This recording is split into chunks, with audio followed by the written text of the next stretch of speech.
Hai semuanya, makasih banget udah ngeklik video ini. Ini adalah channel terbaruku yang konsepnya mengenai storytelling. Jika dalam penyampaiannya ada kata-kata yang kurang atau pembawaannya yang kurang pas, aku minta maaf karena ini pertama kalinya aku bicara di depan kamera. So, pasti banyak banget kekurangannya. Oke, kita lanjut aja ke inti ceritanya. Kali ini aku akan bercerita mengenai kasus pembunuhan yang penjahatnya dikenal sadis pada masanya. Dia adalah seorang pria berwarga negara Amerika yang lahir pada tahun 1945 yang dikenal dengan nama Leonard Thomas Hill. Dia adalah seorang pembunuh berantai yang tak segan menyakiti korbannya sebelum dia bunuh. Dalam melakukan aksi pembunuhannya, Thomas Light ditemani oleh seorang rekan yang bernama Charles. Selama 2 tahun, sekitar 25 orang disiksa secara brutal dan dibunuh oleh mereka di pondok terpencil yang berada di kaki gunung pegunungan Sierra Nevada di California. Sebelum Light tinggal di California, dia sempat melakukan perjalanan di Vietnam sebelum akhirnya dia keluar dari Korps Kelautan pada tahun 1971 karena masalah medis. Ia mengalami gangguan mental selama perang, sehingga dia didiagnosa schizofrenia. Saat dia kembali ke Amerika dan melakukan rutinitasnya seperti biasa, tetapi tiba-tiba trauma selama perang itu muncul, sehingga mengganggu kehidupannya dan menimbulkan gangguan mental terhadap dirinya. Ternyata Light itu mengalami gangguan mental itu sejak kanak-kanak.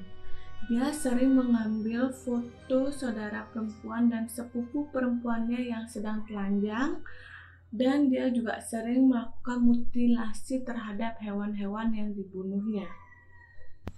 Saat Light keluar dari Korps Kelautan pada tahun 1971, dia mampu dengan cepat menyesuaikan dirinya dengan gaya hidup yang berkembang di California.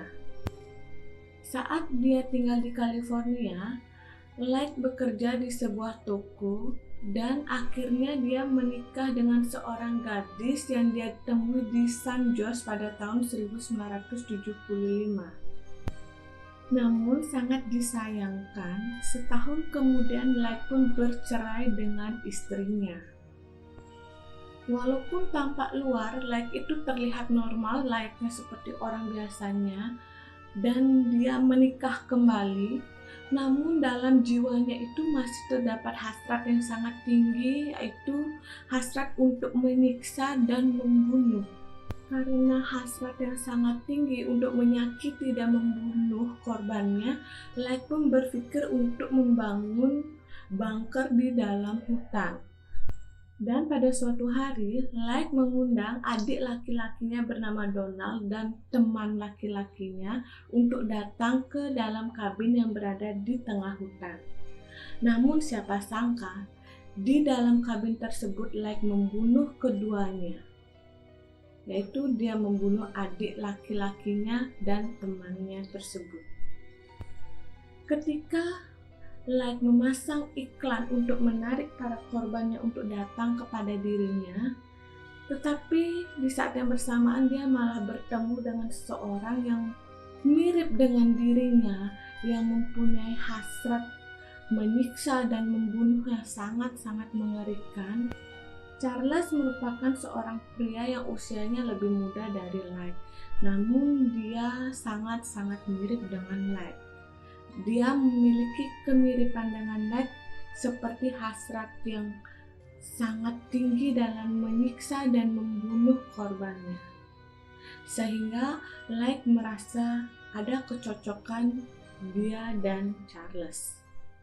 Dan akhirnya keduanya pun memutuskan untuk tinggal bersama di kabin di dalam hutan dan bersama-sama melancarkan aksinya, yaitu menyiksa dan membunuh korban-korbannya.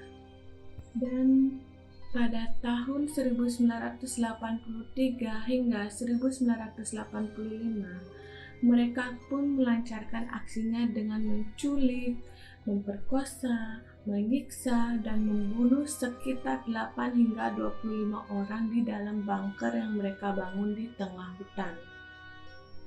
Tidak hanya menculik, mensiksa, memperkosa, dan membunuh korban-korbannya, Light dan Charles pun mengkoleksi semua tulang belulang dan bagian-bagian tubuh korbannya. Yang paling mengerikan ialah Light dan Charles menyimpan korban perempuannya sebagai budak seks mereka di dalam sebuah bunker, yang di dalam bunker tersebut cuma disediakan ember dan tisu toilet. Setelah diperkosa, korbannya pun akhirnya dibunuh.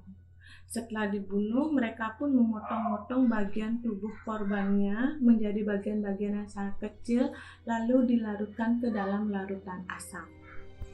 Menurut kabar yang beredar, banyak dari korban mereka itu kakinya dirantai sebelum mereka diperkosa, sehingga banyak dari mereka yang tidak dapat bertahan dari kekejaman dan kebrutalan si Light dan Charles. Dan ada beberapa dari korbannya yang dipaksa untuk menonton pasangannya yang diperkosa oleh Light dan Charles sebelum mereka dibunuh. Pada Juni 1985, kegilaan mereka untuk menyiksa dan membunuh korban-korbannya pun berakhir.